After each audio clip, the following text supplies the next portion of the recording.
Every family's journey is different. Today, we're going to focus on special needs children and how to care for them. Stay tuned to learn more about the right mindset and financial tools you need to be successful. Welcome to a Wiser Retirement Podcast, where we cut through the noise and bring you real, honest conversations about investing, retirement, and building lasting wealth. No sales pitches, no gimmicks, just everything your financial advisor won't tell you. Welcome to the Wiser Retirement Podcast. I'm Casey Smith. Today, I'm joined with Meaghan Timko, founder of Parallel and Chief Operating Officer of Gradual Behavioral Health. Hey, Miss Meaghan. Hi, Casey. Thanks so much for having me on today. Glad to have you. Let's start, just kind of dive into this. We've had you on before, so you are a two-time guest now, or a three-time guest? Two-time. Three-time, maybe in the future. Maybe in the future, two-time guest. So this is a pretty heavy topic, but I think it affects so many families. Yes, so many more than I think people realize. You know, we have a Wiser family member, client now that has a young son that's dealing with cancer. Mm-hmm. And I am going to go by and see them at their house on this coming up week. Really cool, where they have a Calendly set up. Mm-hmm. So if you want to come visit, you go to this little mini website, Mm-hmm. and you click on the Calendly link, and it says these are the times available. And it's like 30-minute slots. Oh, I love that. I love that. But then at the bottom, it said, we just want your prayers and support. Mm-hmm. Please don't bring toys, and a whole list of things. Because they're just, and I talked to the dad directly. He's like, man, we're just getting bombarded with balloons and toys and just a bunch of stuff we don't need. We don't have a spot for any of this stuff. Just like we have everything we need. But then it says, hey, if you want to help support other kids with cancer, here's a link to support. And then here's a meal train, which is really important. So people have filled out when they bring meals and everything, right? So this family is going through hopefully a very short time period. Maybe it's a year, maybe it's a year and a half, hopefully it's less, but the entire community, you can tell, is just pour their love and support they want for nothing. It's great. So let's switch this up a second. So with a special needs child, there's the point where you kind of figure that something probably is different. And then you find out, okay, wow, maybe this child's always going to be with me. And I want to be 70 years old and have a 50-year-old child at home. And this is my life now, good, bad, or indifferent, right? But there's not that kind of support. No. Right? There's not. Unfortunately, there's not. It's like, that's not how we think about special needs children. No, we don't think about special needs children that way. Honestly, I think part of it is when you have a small special needs child, there's a lot of support from our educational institutions. Yeah. And so there's sort of like a lot of people in that space, and we're working on inclusion. The other thing that's happening at the same time is parents are compartmentalizing everything. And so they're here. They're not thinking about, when I'm 70 and my child is 50, what will I do? Yeah. And I like to think about it whenever I do talks about this. I tell people rather, think about this like little boxes. These parents are moving into little boxes. I was just diagnosed, or my child was just diagnosed. What do I do? My child just finished therapy. What do I do now? My child is now navigating social skills. What do I do now? My child is transitioning and preparing to go into the adult world. What do I do now? And so on and so forth. Every parent is different, where they hit sort of what I think of is like, this is terminal velocity, and they go, oh my gosh, what do I do? Right. There's a colloquialism called the cliff, where the services end. And sometimes parents hit their end before or after that. But there inevitably is a point where the parents go, I don't know what to do. Yeah. And well, in the meantime, they're trying to survive day to day in many cases. Every day is a little box. Depending on the severity of what's happening, obviously. Yeah.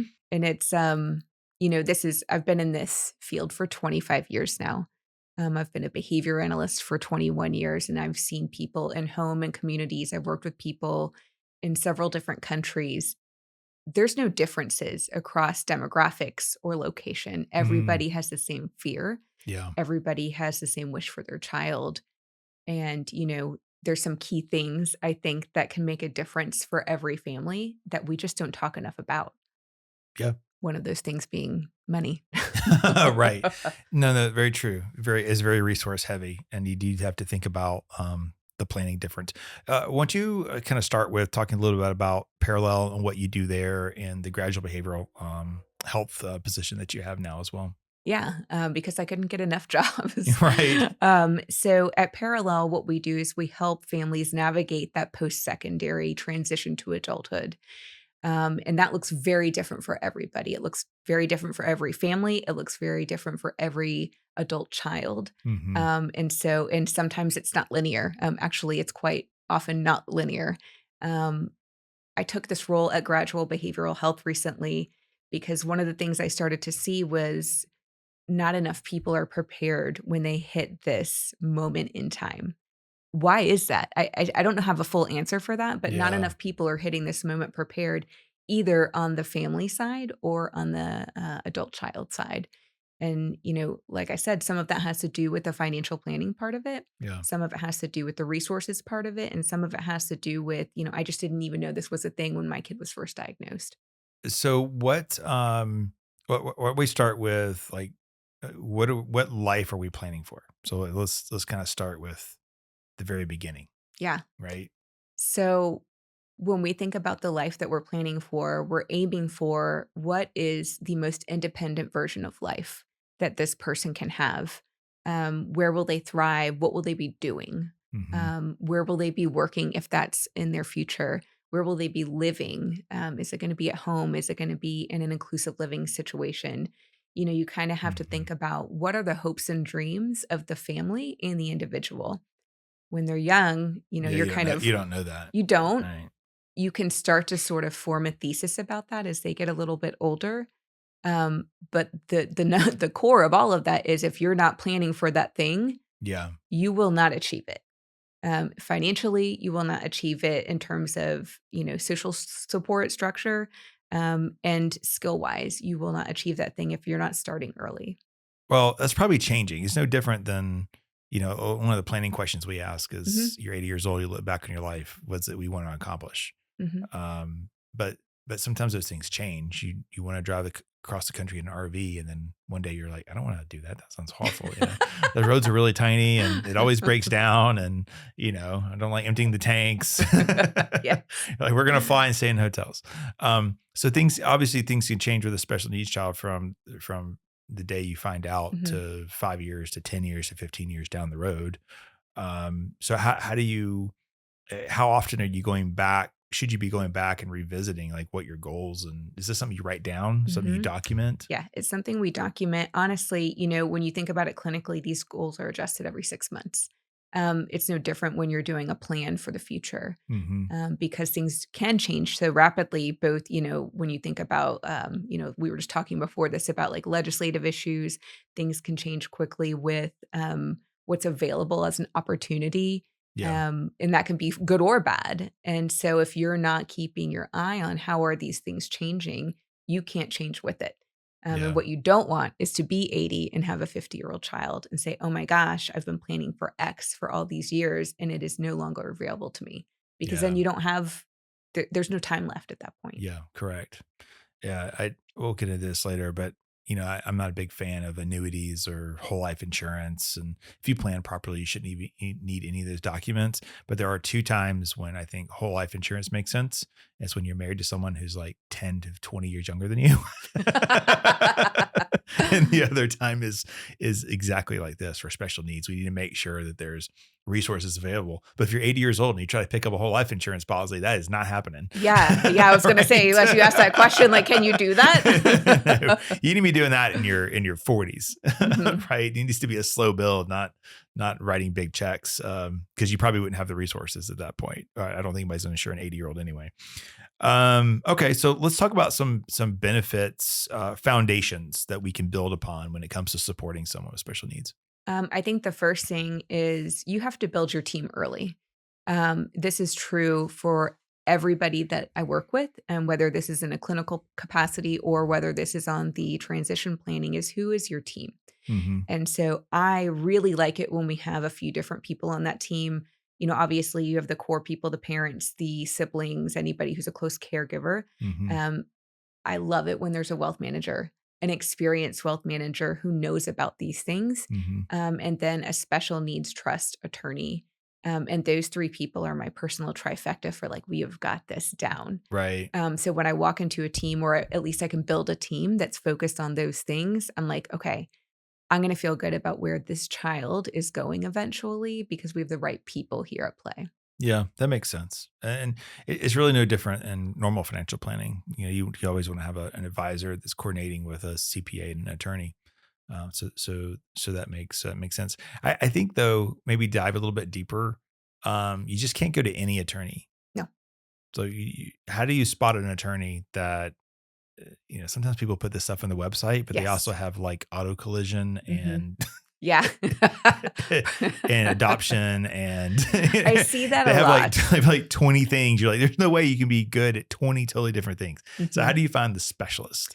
So there are, a handful of really good people in Atlanta and in other most major metropolitan areas. There are attorneys who do this, and this is all they do, right? Yeah. So that's a number one green flag, is if this is all this attorney does, then you're probably at the right place. Yeah. So I would ask the important questions. Do you do this and something else, or do you just do this? Right. Why do you do this? A Mhm. lot of attorneys who practice in this space are personally motivated for one reason. Either they have their own special needs child, or Yeah. they have a sibling or a cousin or a niece or a nephew. I would say it's an area of expertise that would drive a lot of revenue for them. Yeah, it It's does. more of a civil service hmm than. Well, it does drive revenue for them, and somebody who Well, I'm is saying I know it does, but they're not the ones making $1 million No. a year doing this. No. This is my point. No, they're not. They're doing this out of love of doing And this. passion for doing it. Yeah. And that's important too, because if you have somebody that's checking a box because you walked in their door, you're not going to get what you need. And there Yeah. are too many of those people, I will say. The bad actors out there that understand what a needy space this is, Yeah. meaning there needs to be more people working in the space of neurodiversity and special needs. And so other people have seen that, and it's like a moth to a flame. Right. And so screen your team before you bring them on. Yeah, that makes sense. All right, so let's talk about the same legal topic. So building blocks, guardianship, powers, trust. Let's kind of dive into more of structure of this. Yeah. So there's no right or wrong with this. It's, what is this certain family need? What does this Mhm. ecosystem of resources need? I think a lot of people want me or anybody that works in my capacity to hand them do this. Yeah. And unfortunately, you can't give somebody a list that says do these things, because maybe somebody doesn't need guardianship, or maybe they do. Mhm. And you need somebody who can advise you legally on the very important aspects of those things. And when you think about, going back to where are we headed, where is this person going? For instance, there's a number of these IPSI programs popping up. It's inclusive post-secondary education. They're Mhm. amazing. It gives a lot of people the opportunity to attend university that otherwise wouldn't have had that opportunity. Mm. You cannot have somebody else be your guardian in these programs. Oh, interesting. And so if you've made the choice to become your child's guardian and then you try to send them to one of these programs, it will not work. So that's why you have to start planning so early on to Yeah. understand what's the domino effect of every decision I make from now until I'm no longer here. Okay. That's a good point. So let's go back again to getting help. Are these attorneys also helping navigate SSDI? Some of them are. Is it the same expertise, or do you need a Social Security disability attorney to handle that? There are people that just do that, and there Yeah. are people who do both. And I think I know people that are great at doing either just that and both. Yeah. But it's important to me, again, that when we ask somebody the questions, why are you doing this? What are your fees? Right. You can kind of feel out real quick if somebody's just there for a buck or if somebody's there because they want to do this the right way. Yeah. Most Is Social Security disability, is that right for every family, or is it? It's not. and there's a lot of reasons that, I will say I am not an attorney, so I can't tell you Sure. legally what's the right and wrong reason to do it. But there are times when it's appropriate and there are times when it's not appropriate. A lot of families that come to us at Parallel, they choose not to go that route for many different reasons. Either they have, I would call significant self worth, and they don't need these items. Yeah. And so they don't want to have to deal with the incredible amount of paperwork that goes along with all of this because Yeah. it's a lot. Sure. And the amount of like checking in and verifying, it's very task intensive. That goes back to Medicaid. How does Medicaid help just people with special needs? Yeah, so that's right now that's a big question, and I encourage everybody to pay a lot of attention to how current legislation at the federal level is going to affect that, because it may help people make a decision. Is this something that I want to do? Something that I don't want to do? When we think about SSI or waivers, a lot of programs for adults are dependent upon these as resources. I think that'll probably change a little bit in the next year or two, depending on how the what is it? The bill, the big bill, the big beautiful the bill. big beautiful bill. Depending on how that affects all of this, Yeah. that may have its own personal domino effect on how these resources are allocated to each state and how each state decides to allocate those resources. But right now, for instance, I was talking to a client last night who wanted to go to a program, but the program would only accept waiver money, and they don't have the waiver. Okay. Explain And the waiver so, for us. the waiver is essentially an amount of money given to individuals to spend at their discretion for certain therapies. Oh. And so this particular person is on what we call like the accepted list in Georgia, and every state does it differently. Yeah. But they've been on there for a very long time. And that's the other part of this is you have to wait a really long time for some of these things. There's a lot of I'll say, fighting over why that list exists, why we have a list at all. But do you have the time and the mental energy and the resources to chase down these funds? And some of my clients just say no. Yeah, we don't. they have their own resources. They do, and they don't want to spend 5 to 10, sometimes 15 years waiting to get these other resources because you miss out on opportunity. And so it's an opportunity cost at that point. Yeah. Does my child have time to waste 15 years on this list if some of these resources are they only drive with being on the list? Yeah. Interesting. Well, all of which you can pay for on your own. Sometimes no. It's strange. Right. I don't know how to explain that, but some groups only take waivers. Interesting. Okay. So that sounds like that's a decision tree at some point at the very beginning of how you want to be able to fund help for your child. Yes. It's a decision tree with many, many, many decisions. And it goes back to there's no checklist for any of this, right? Yeah. You have to decide at that moment with the resources you have, with the team you have, is this worth my time? Is this worth my emotional capital? Because this is an incredibly emotional process from diagnosis to, whatever the destination is. And this takes a lot of your emotional capital. And some of my clients just say, I don't want to waste it there. Yeah, that makes sense. Quick check-in. Have you thought about the legacy you'll leave behind? Download 7 Steps to Leave a Financial Legacy, a free guide from Wiser Wealth Management to learn more. It's not just about wealth. It's about leaving a lasting impact. Go to wiserinvestor.com/guides to download your free guide today. Now let's jump back into the episode. So let's talk about some financial tools that can work with benefits. So one we do here is an ABLE account. Can you kind of walk us through the ABLE and why people would want to save money into an ABLE account? Yeah, so I'm not an expert on it, but I will say that, the tax advantage here is that when you put money into the account, which I think we started in 2017 or 18 here, it goes in without the tax burden. And so why wouldn't you want to do that? Yeah. Tax deductible to go in and then tax-free coming out. And it can be used for special needs. Yes. Situations. So most people I work with, if not all the people I work with, do exercise an ABLE account. Yeah. And then a lot of times you don't know that you need an ABLE account until well later. So a lot of good savers will start with a 529. You can convert a portion of your 529 annually Mhm. from that account into an ABLE account to be able Yes. to be spent. Yes. So we have done that several times here as well. Let's talk a bit about, we talked about life insurance a minute ago, getting life insurance early to know that you can get a super fund and maybe a trust for the Yes. special needs child. Yes. That's a avenue. Yeah. And that's one of the things that, over the last 10 years, I've really realized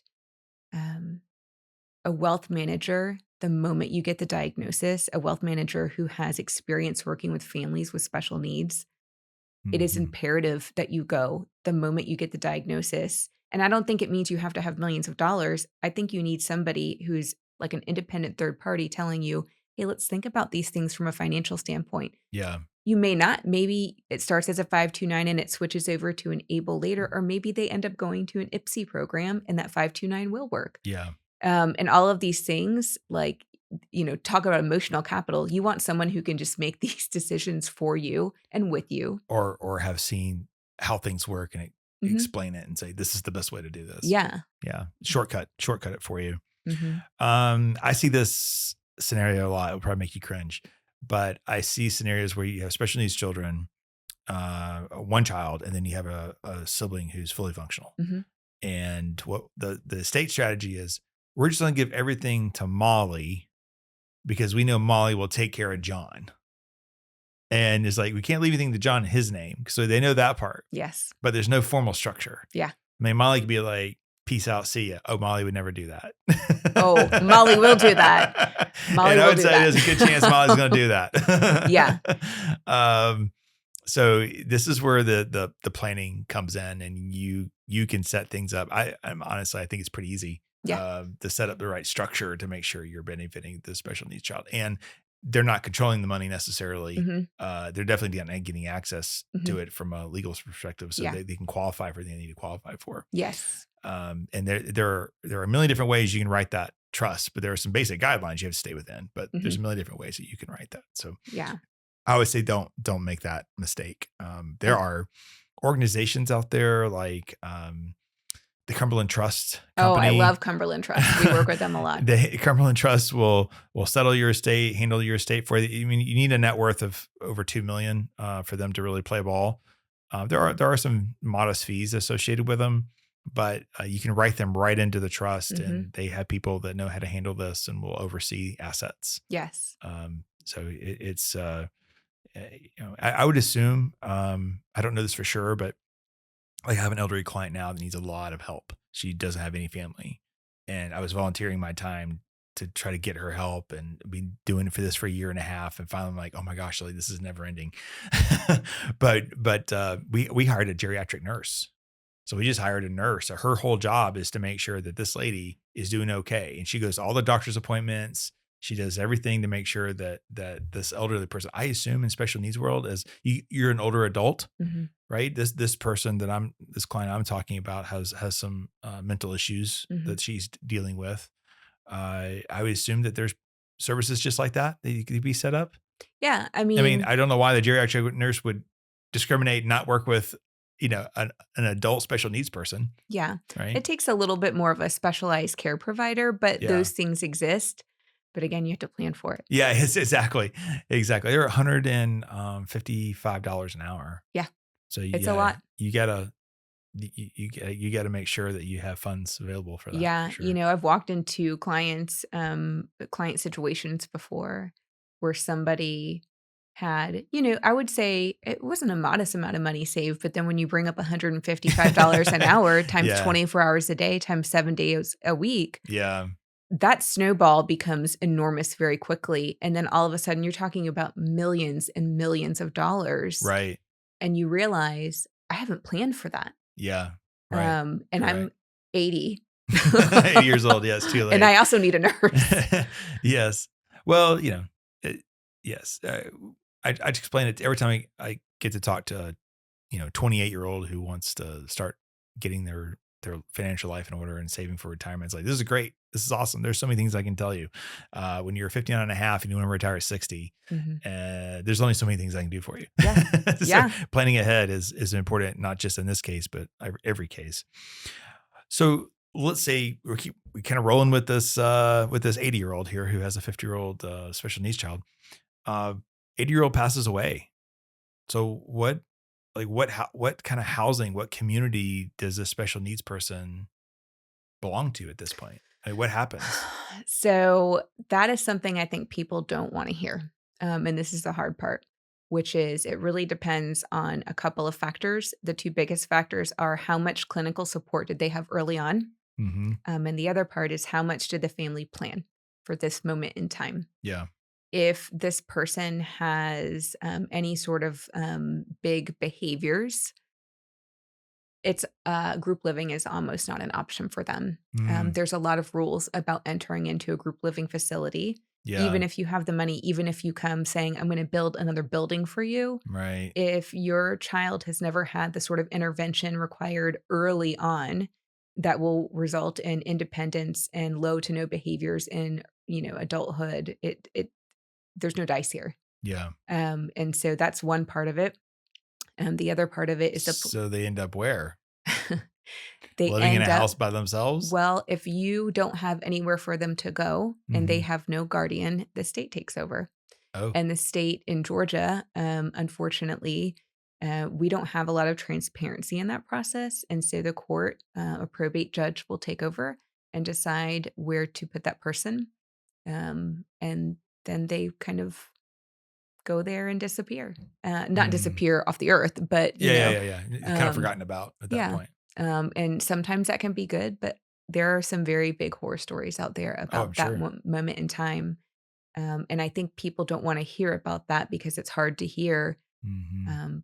But if you have a 3-year-old who has just been diagnosed with, fill in the blank, I hope that's motivation for you, if you're listening, to start planning now. Yeah. Because you don't want to be in that point. It's hard and it's sad and nobody likes it. The judge doesn't like it. Mhm. The people who are supporting don't like it. But sometimes there is just an individual who can't access housing. Now, let's say they can. Let's say this person has a bunch of money in a special needs trust, and there are some opportunities out there for them, but you have to Mhm. financially save for that. Yeah. Some of these places are $10,000 or $15,000 a month, and so Yeah, you do right. that math again. It's big Yeah, numbers. it's big numbers. Hmm. Yeah, that's where if you can plan early, you gotta figure out how to turn $1 into $100. Hmm. You're gonna have some leverage Yes. to be able to do that. Yes. You can't do this at the last minute. You really can't. Yeah. Yeah. Okay. Plan early, plan often. So there's different housing models, right? You could live. Mhm. Is it kind of like who's it? Truett Cathy or Dan Cathy had the places up at Barry Oh, it's for magical. adopted Um, children. And then there's another one, or for orphans. Another one is for special needs children, right? Amber Grace is, I That's believe, the right. name of it. Amber Grace. Yeah, yeah. Mhm. They just built that. Yeah, so wonderful. The Chick-fil-A granted some money, and then Barry gave like 100-year lease on the land, I think. Mhm. It's a wonderful, again, you cannot have any behaviors and go there. Okay. But it's for the right kid, right? Yeah, Like yeah, the yeah. right adult. I call them kids because they are somebody's child when I'm working with them. But the right kid, it's a great opportunity for life. I don't believe you have to leave there as long as it works out for you. Yeah, correct. And it's a wonderful And you're living with a family, aren't you? I think, there's a host family for I saw the plans for it a long time ago. There's like a Yeah. host family for like a village of little houses, and then there's a bunch of these little groups around a main living area, and then the Barry Yeah. students interact, and then they Yeah. can work at Barry University. It's a best case scenario. Yeah. But if you want that to be where your kid goes, 3 years old is when you have to start planning for it. Noted. Yeah. Yeah. Don't stick your head in the sand. That's what I'm learning in this conversation. Yes. So let's address the family system. Mhm. You think about, you have a special needs child, you have a net worth of $3 million, you pass away. Most people leave their resources 50-50. Is that what we should be doing? Is that how we should be thinking about it?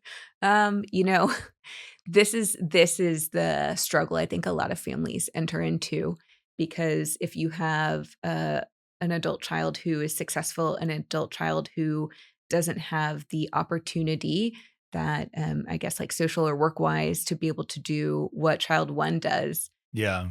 and you split it 50-50. Yeah. A lot of parents go, well, I want to leave it all to child two that has some needs, but then I'm going to make child one feel really bad because I left them Right. nothing. And if I give them $10,000 and the other one $2,990,000, and there's no right or wrong answer, right? Yeah. And I see families struggle with this. I don't know what the right answer is. What I do know is if you don't go to a special needs trust attorney to make those critical decisions, and you just throw it all into a pot, which you wouldn't imagine how many times I've seen that happen. Oh, I'm sure.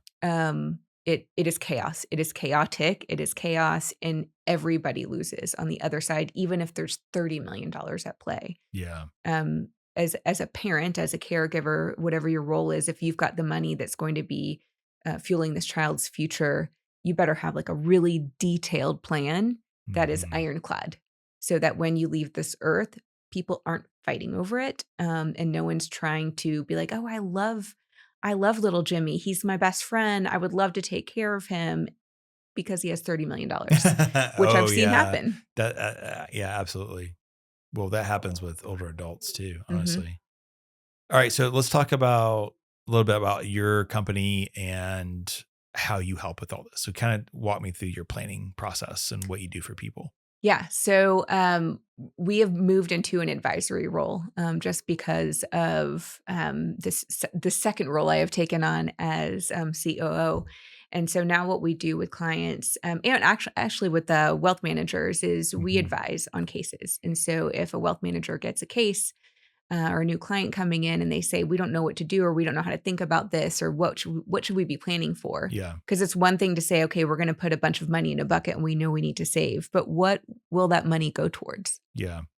What are we planning for? How much do we need to save? Those are the sort of things that we help families ideate and wealth managers ideate. And so in that advisory capacity, we work on both ends, both with the families and with wealth advisors.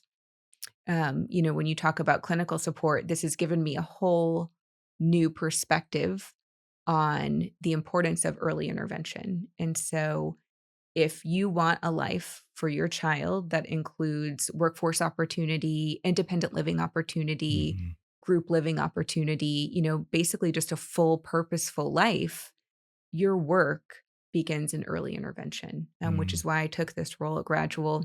I realized too many people either were like, I'm not going to do that, or it's not that important. When you have a kid that's not maybe significantly impacted by their disability, but just moderately impacted. Well, if you don't fix those things, like I keep saying, they will come back to be party to the decisions that are made later on in life. Yeah. And then you can't fix them. And so once you kind of help them lay out this path, how often does it need to be revisited? How often are you coming back to the plan? I mean, like if I had my way, it would be every 6 months. I'll be quite honest with you, just because of how quickly things change, how quickly. Because you're starting when they're so young. Yes. Ideally. Yeah. Because you don't know when they're first diagnosed. Let's say you have a child who has an autism spectrum disorder diagnosis. You don't know when they're first diagnosed what life is going to look like when they're 5 or 7 or 11. True. And so it's obtuse to say we're going to make all these plans when they're 3 and then at 18 we'll come back. Yeah. So I like every 6 months. I would say the average is probably every 9 to 12 months for most of my clients. So flip that around. Let's say that someone comes to you, but they have a teenager or an early 20-year-old.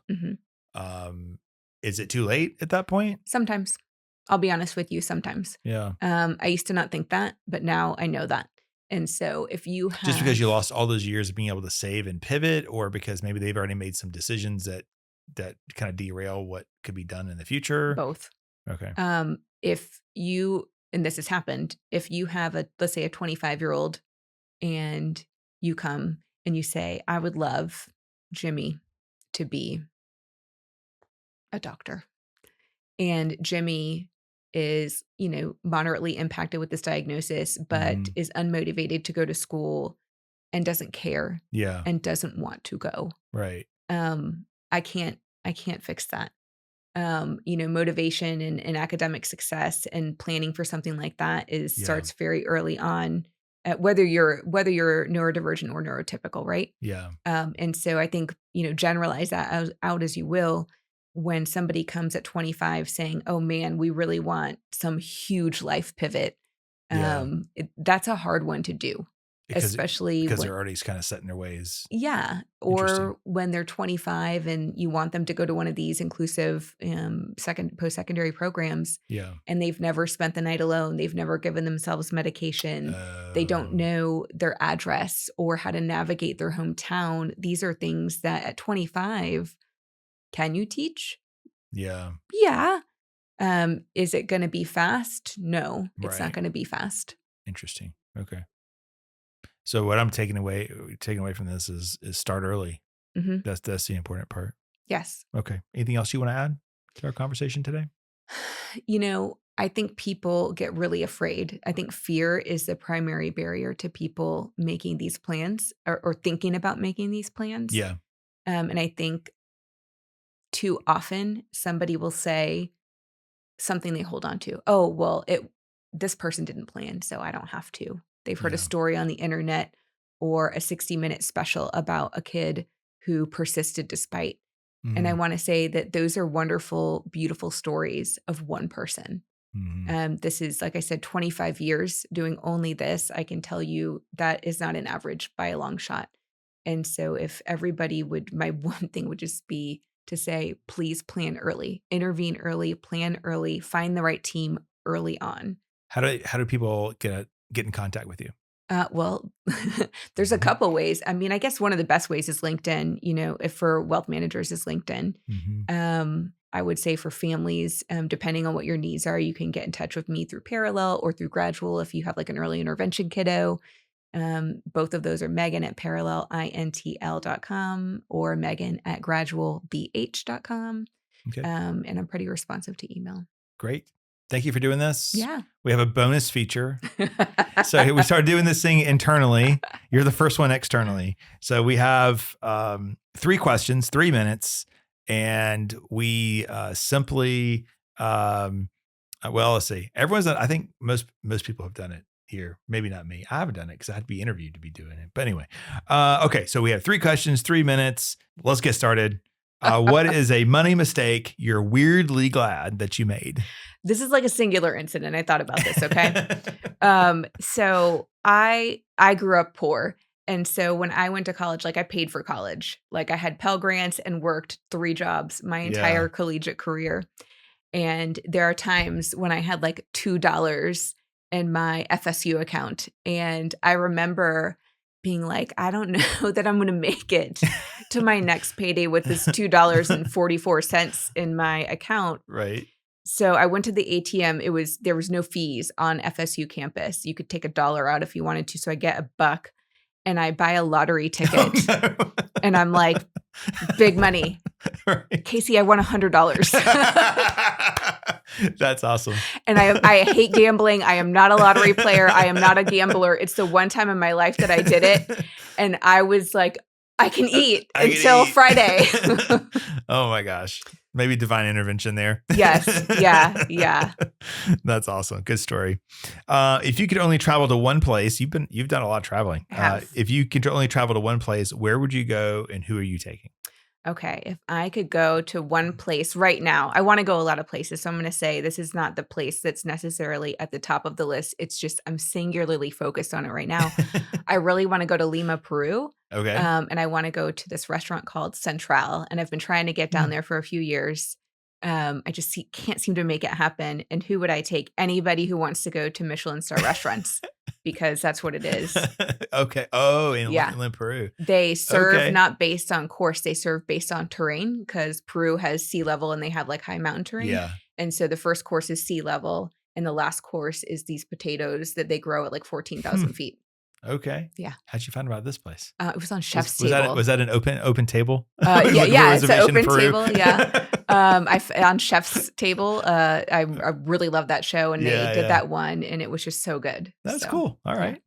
Let's see. What's something you believed strongly 10 years ago that you don't believe anymore? I used to kind of believe that everything had an answer. Like there was one answer for probably anything. Yeah. And the older I've gotten and the more that I've stepped back and pulled the scope back on everything from like politics to like what what did that person make the right decision? I have grown to see that there's really not. There's just the best decision for that person. Mm-hmm. And it's really helped me kind of, especially in such like a crazy, polarized world, it's helped me understand people a lot better. Yeah. And probably where a lot of people would cut off relationships, I've been able to understand people a lot better. Interesting. Very deep. Thanks. We have a lot of 25-year-olds around here. Yeah. And that answer, I'm waiting for someone to say Santa Claus. Oh. But you're probably not believing in Santa Claus when you're 14 years old. So I guess I'm never going to get that answer. You don't believe, you don't receive. That's the rule in our house. That's right. Santa's coming. Thank you, Meaghan, for doing this. Thanks for listening to today's episode. If you're interested in learning more about Wiser Wealth Management or want to schedule a consultation to meet with one of our fiduciary financial advisors, you can do so by going to wiserinvestor.com, or you can click in the episode notes. We'll see you guys again next week.